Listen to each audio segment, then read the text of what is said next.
Guys, j'espère que vous allez bien. Aujourd'hui on se retrouve pour une nouvelle vidéo dans cette semaine spéciale sac à main de luxe, et aujourd'hui on va se pencher sur le cas du mini Faye de chez Chloé, la vraie version mini, la plus petite que vous pourrez trouver dans la gamme des Faye. Sachez que dans les Faye de chez Chloé vous avez une multitude de tailles. Vous avez une taille juste au-dessus, vous avez une taille un petit peu plus carrée, une taille un peu plus allongée et plus plate. Vous en avez vraiment pas mal. Si vous tapez juste Faye Chloé sur internet, vous allez en voir passer pas mal. Et du coup on va se pencher sur le cas du mini parce que j'ai souvent des questions sur ce sac à main-ci et sur la contenance de ce sac à main-ci. On va commencer, déjà je vais le chercher sur internet pour vous donner son prix. Sachez que c'est un sac à main qui est épuisé partout, c'est un sac qui a très bien fonctionné et qui, je pense, était pas mal soldé pendant cette période de solde. Donc en fait en termes de prix je n'arrive pas à le retrouver, mais de souvenir il était à 590 €, donc c'est un sac qui est très accessible et je trouve les sacs Chloé, pour la beauté des sacs à main et aussi pour la tenue, assez accessible en règle générale. Et moi je l'ai payé 400 € de seconde main, mais désormais il est vendu nettement moins cher de seconde main, donc vous pouvez vraiment le trouver à prix beaucoup plus intéressant que 400 € si toutefois il vous intéresse. Donc ici on a, si je regarde les détails, donc la couleur gris clair, c'est la couleur Moti Grey chez Chloé, composition en cuir, lieu d'origine Union Européenne, cuir légèrement grainé, c'est effectivement le cas, une bandoulière réglable en cuir, on est sur un sac à main en cuir et en daim sur le dessus, et ça on va revenir dessus, et je pense que vous avez déjà remarqué ce dont on va parler un peu plus loin. Et en termes de largeur on est sur 19 cm, hauteur 12 cm,7, profondeur 2,2 cm et hauteur approximative de la bandoulière 55 cm. Le sac est très beau. Vous avez vraiment un sac avec une très belle allure. Le plus grand c'est exactement le même avec un compartiment forcément plus grand, mais ils se reconnaissent tous, les sacs Chloé, à la chaîne ici et à la très grande boucle. C'est vraiment la marque de fabrique de la maison Chloé pour les derniers sacs à main sortis. Avant, dans les anciennes collections, vous aviez un gros cadenas. Je ne sais pas si vous vous en souvenez, mais c'était le cas. Donc en fait, même si le logo Chloé est écrit de manière tout à fait discrète, il est très facilement reconnaissable à sa chaîne et à sa très grande boucle. Encore une fois, les connaisseuses reconnaissent le sac sans avoir besoin de lire ce qu'il y a écrit dessus. Attention, il a été pas mal copié, pas mal repris également.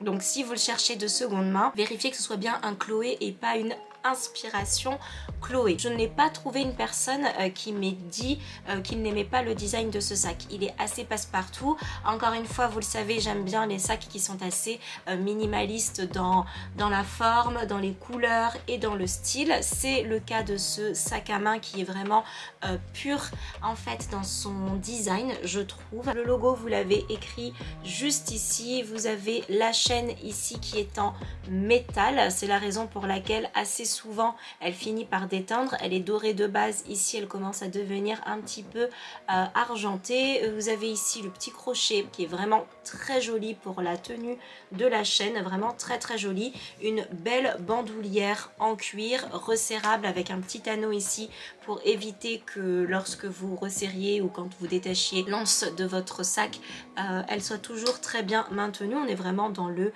détail, et sur l'arrière vous avez un sac complètement nu, ma foi, et assez simple.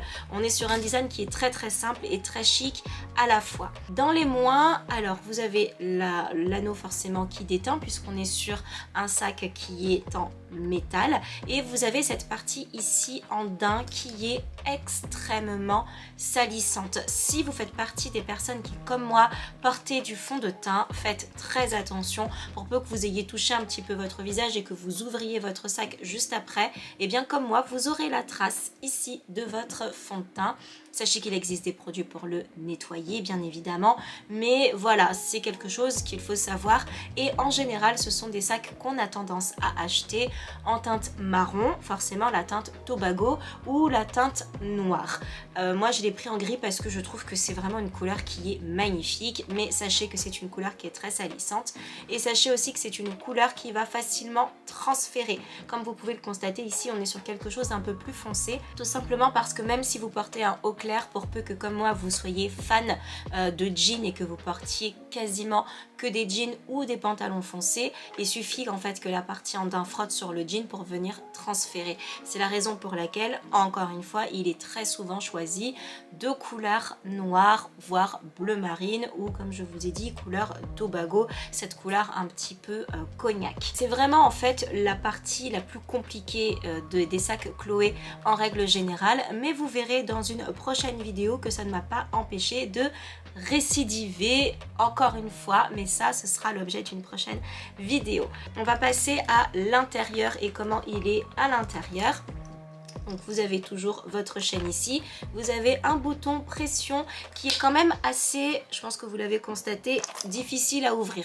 De toute façon, si pour X ou Y raison quelqu'un essaye d'ouvrir votre sac, vous le sentirez vraiment parce qu'on est sur quand même un aimant qui est vraiment bien accroché. Donc ça c'est vraiment pas mal du tout. Et sur l'intérieur, on est sur un sac qui est vraiment tout petit, on est vraiment sur une pochette.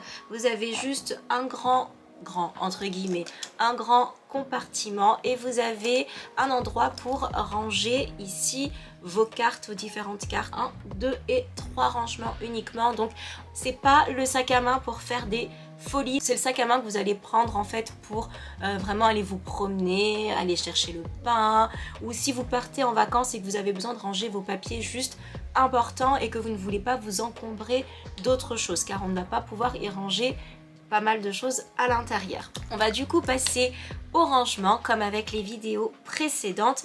Je pense que vous l'aurez compris, mon agenda Louis Vuitton, ce n'est même pas la peine d'y penser car il dépasse sur le dessus. Donc celui-ci, voilà, je ne vais même pas tenter. Mon portefeuille est plus grand que le sac. De toute façon, il y a de quoi ranger à l'intérieur.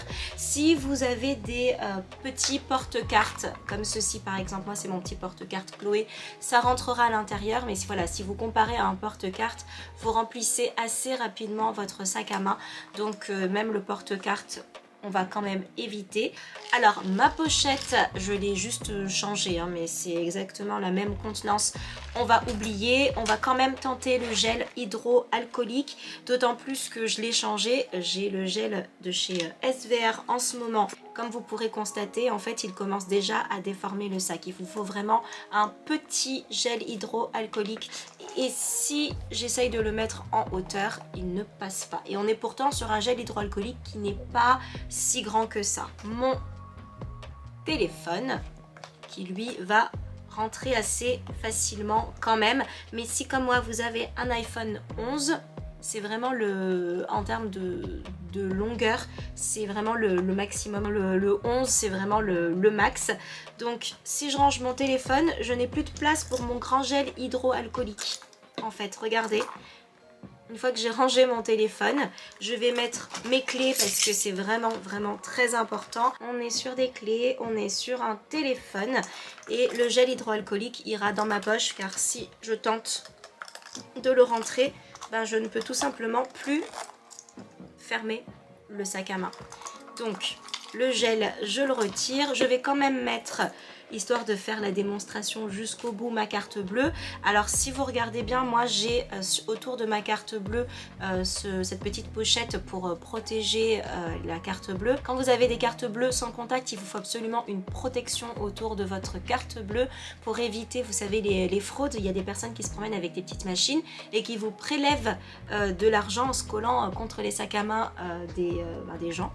Donc du coup, si je veux ranger ma carte bleue dans le compartiment des cartes avec ma protection, je ne peux pas. Donc en général, ma carte bleue, je la mets comme ceci, tout simplement à côté. Par contre, rentre les cartes tout à fait classiques. Je vais prendre ma carte vitale par exemple, et elle, je peux tout à fait, hop, la glisser dans le compartiment à cartes. Donc globalement, qu'est-ce qu'on rentre dans ce sac à main? On rentre son trousseau de clés, sa carte bleue, son téléphone et quelques cartes dont vous avez vraiment besoin, type carte vitale, potentiellement votre carte pour aller faire vos courses, et c'est tout en fait, rien de plus. Et vraiment un gel hydroalcoolique vraiment très fin, les tout petits gels hydroalcooliques, ou alors vous pouvez rentrer également les lingettes hydroalcooliques si vous avez des petites lingettes désinfectantes. Et encore, regardez comment est-ce qu'il se ferme si vous avez mis vos clés pas très bien rangées. Donc du coup les clés, on va les ouvrir un petit peu, donc c'est pas le bon vocabulaire, mais voilà, je vais ouvrir les clés et je vais les allonger pour éviter de faire un tas de clés sur le côté. C'est compliqué en fait de vous montrer. En général quand je remplis mon sac il est déjà sur moi, donc c'est vrai que c'est beaucoup plus facile. Si j'étale mes clés, hop, on le ferme, mais vous voyez il est quand même pas mal ouvert. Donc c'est vraiment un sac dans lequel vous mettez votre téléphone, votre carte bleue et c'est tout. Vous pouvez fermer et mettre vos clés, hein, mais ça déforme un petit peu le sac. Si je retire mes clés, on est sur un sac qui fonctionne très bien, sachant que j'ai quand même le pass pour rentrer chez moi, la clé de ma porte, la clé par l'entrée du local poubelle, la clé de ma boîte aux lettres et la clé de chez mon copain. J'ai vraiment le minimum. Voilà tout ce qu'on peut rentrer dans ce sac à main pour celles qui me posaient la question. Et j'ai notamment eu la question de est-ce qu'on peut rentrer son porte-monnaie. Je pense qu'avec cette petite démonstration, vous avez votre réponse. On ne peut pas rentrer un porte-monnaie, on peut à la limite rentrer un porte-carte, mais vous savez, pas ceux qui se ferment, ceux qui ont vraiment juste la partie carte uniquement, mais je n'y trouve pas un réel intérêt étant donné que nous avons quand même à l'intérieur la partie porte-carte. On est vraiment sur une petite pochette qui sera idéale pour les soirées, idéale pour aller faire ses courses ou idéale pour les personnes qui ont vraiment très peu de choses à mettre dans leur sac. Et bien je crois que j'ai répondu à toutes les interrogations concernant ce sac, il me semble, que ce soit sur ses aspects physiques, sur sa matière ou encore sur ce qu'on peut y ranger. Et bien j'espère que cette vidéo vous aura plu, j'espère également que vous avez appris des choses et j'espère que vous avez passé un bon moment en ma compagnie. N'hésitez pas, si vous avez des questions, à les laisser juste en dessous en commentaire, à regarder l'une de mes dernières vidéos si ce n'est pas déjà fait et à vous abonner, ça me fera extrêmement plaisir. Il suffit de cliquer sur ma petite tête et si vous avez une seconde, ça ne prend pas plus de temps, n'hésitez pas à mettre un petit pouce vers le haut pour m'encourager. Je vous embrasse très fort et je vous dis à très bientôt. Salut!